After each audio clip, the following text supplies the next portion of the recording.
अनवर शाह साहब के घर खड़े हैं जनाब, जहाँ पे उनके क्लास फेलो दोस्त उनकी दावत थी और उस दावत में जनाब माशाल्लाह ये बचपन के दिन याद आए हैं जनाब, और बचपन की बातें हुई हैं माशाल्लाह। और ये मेडिसन है, ये माशाल्लाह इस तरह की मेडिसन लेनी चाहिए, अपने दोस्तों यारों से मिलना चाहिए। तो जनाब आए शाह साहब से पूछते हैं जनाब क्या कैफियत है उनकी। जी अस्सलाम वालेकुम जी शाह जी। जी वालेकुम सलाम रहमतुल्लाह। आज जनाब दोस्तों ने मुझे टाइम दिया है। हम असल में क्लास फेलो हैं, काफ़ी अरसे से हमारा प्यार मोहब्बत इसी तरह चल रहा है। तो हम तो यही दुआ करते हैं कि ये जो प्यार मोहब्बत है हमारा इसी तरह चलता रहे। तो इन लोगों का बहुत बहुत शुक्रिया जिन्होंने मुझे अपना टाइम इतना निकाल के अपना वक्त दिया है। दूसरा बाकी दोस्त भी जितने भी बाहर हैं मेरे दोस्त, उनको भी जनाब हमने मिस किया है।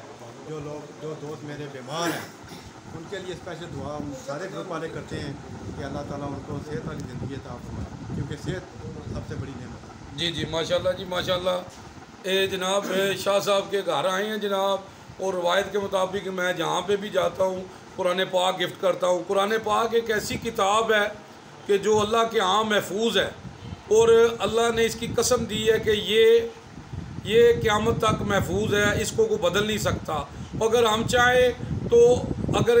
चाहें तो ये हमारी ज़िंदगी बदल सकती है, हम इस पर अमल करें तो अल्लाह कुरान पाक में बताया इंसान को वही मिलेगा जो उसने कोशिश की। तो आज हमारी भी एक कोशिश है, हम कुरान पाक गिफ्ट करते हैं जनाब कि कुरान पाक तर्जुमे से पढ़ा जाए। बिस्मिल्लाह जी शाह जी। शाह जी जनाब बहुत खुशी हुई है माशाल्लाह, तुसां महफिल सजाई है और इस तरह दी महफिल होनी चाहिए। हाँ जी। तो जनाब शाह साहब तुसी कुछ और कहना चाहो? बस जी मैं शुक्रिया अदा करना चाहना स्पेशल जी जी ते सारे दोस्तों का जितने आए जी तुहाडा जनाब बहुत बहुत शुक्रिया। जवा वालियां दा जेड़े जनाब जिन्होंने सानू टाइम दिता है। तो इंशाल्लाह ये गैदरिंग होती रहेगी, असीं मिलते रहेंगे इंशाल्लाह ताला।